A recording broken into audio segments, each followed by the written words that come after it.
அன்பின் சகோதர சகோதரிகளே, ஆண்டவர் இயேசு கிறிஸ்துவின் நாமத்தில் மெசஞ்சர்ஸ் ஆஃப் குட் நியூஸ் சார்பில் வாழ்த்துக்கள்.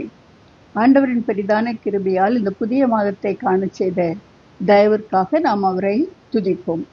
இன்று நாம் எபேசியர் 2ஆம் அதிகாரம் 10ஆம் வசனத்தின் அடிப்படையில் தியானிப்போம். நற்கிரியைகளை செய்கிறதற்கு நாம் கிறிஸ்து இயேசுவுக்குள்ளாக சிருஷ்டிக்கப்பட்டு தேவனுடைய செய்கையாய் இருக்கிறோம். முதலாவதாக நாம் தேவனால் சிருஷ்டிக்கப்பட்டவர்கள். ஆனால் நாம் தேவ சாயலை இழந்து நமது சுய பாவத்தால், கீழ்ப்படியாமையால், இச்சையால் பாவ சாயலை தரித்து கொண்டவர்களாக மாறிவிட்டோம் என்பதை நாம் அறிவோம். எபேசியர் 2ஆம் அதிகாரம் 1ஆம் வசனத்திலே, அக்கிரமங்களினாலும் பாவங்களினாலும் மரித்தவர்களாயிருந்த உங்களை தேவன் உயிர்ப்பித்தார் என்று தெளிவாக வாசிக்கிறோம்.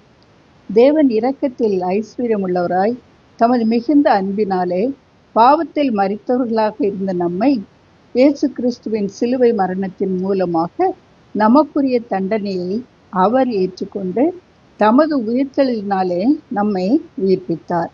இது நம்முடைய தகுதியினால் நமக்கு கிடைத்தது அல்ல, தேவ கிருபையினாலே நாம் ரட்சிக்கப்பட்டோம். ஆகவே நாம் தேவனுடைய அன்பு, இரக்கம், பாவ மன்னிப்பு ஆகியவற்றை நம் அன்றாட வாழ்க்கையில் மூலமாக நற்கிரியைகளாக வெளிப்படுத்த வேண்டியது அவசியம். We are called to reveal God in our actions. இரண்டாவதாக, இந்த நற்கிரியைகளை செய்ய, தேவ சித்தத்தை நிறைவேற்ற நமது சொந்த ஞானம், பலம், தைரியம் ஆகியவற்றால் இயலாது. யாத்திராகமம் 3:12 தேவன் நான் உன்னோடே இருப்பேன் என்று மோசேயிடம் கூறுவதை நாம் பார்க்கிறோம். இஸ்ரவேலரை எகிப்தின் அடிமைத்தனத்திலிருந்து விடுவிக்க பார்வோன் இடத்திற்கு மோசேயை அனுப்புகிறேன் வா என்று தேவன் கூறியவுடன் மோசே அநேக சாக்கு போக்குகளை கூறுகிறார். அப்பொழுது தேவன் மோசேயின் கையில் இருப்பது என்ன என்று கேட்கிறார். ஒரு கோல் என்று கூறுகிறார். தேவனின் கட்டளையின்படி அது கீழே போடும்போது அது சர்ப்பமாக மாறுகிறது. மறுபடியும் அதை கையிலே எடுக்கும் பொழுது அது கோலாக மாறுகிறது. அதோடு தேவனுடைய வல்லமையால் அது நடந்தது என்று மோசே அறியும்படியாக அவர் செய்கிறார். எகிப்தியரின் கடவுள்களில் ஒன்றான சர்ப்பம் மோசேயின் கையில் கோலாக இருந்ததை நாம் பார்க்கிறோம். ஆகவே எகிப்தியரின் கடவுள் தேவனுக்கு முன்பாக செயலற்றவை என்று தேவன் நிரூபிக்கிறார். தேவன் நான் உன்னோடே கூட இருப்பேன் என்று கூறிய தன் வாக்கை உறுதிப்படுத்தினார். அவருடைய பிள்ளைகளாகிய நம் வாழ்விலும் அவருடைய செய்கைகளாக நாம் விளங்குவதற்கு அவருடைய பிரசன்னமும் அவருடைய வல்லமையும் வார்த்தைகளும் நம்மோடு இருக்கிறது என்பதை நாம் விசுவாசிக்க அழைக்கப்படுகிறோம். We are called to trust God's power and presence with us. மூன்றாவதாக, சங்கீதம் 37:5 கர்த்தருக்கு உன் வழியை ஒப்புவிட்டு அவர் மேல் நம்பிக்கையாயிரு, அவரே காரியத்தை வாய்க்க பண்ணுவார் என்று நாம் வாசிக்கிறோம்.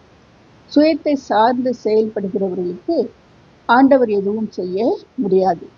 ஆனால் அவரை விசுவாசித்து அவர் சார்ந்து வாழுகிற மக்களுக்கு அவர் அவர்களுடைய எல்லா காரியத்தையும் வெற்றியடை செய்ய பண்ணுகிறார். நம் வாழ்க்கையின் காரியங்களை, செய்கைகளை முற்றிலுமாக தேவனுடைய கரத்திலே அவரை நம்பி நாம் ஒப்புக் கொடுப்பது அவசியம்.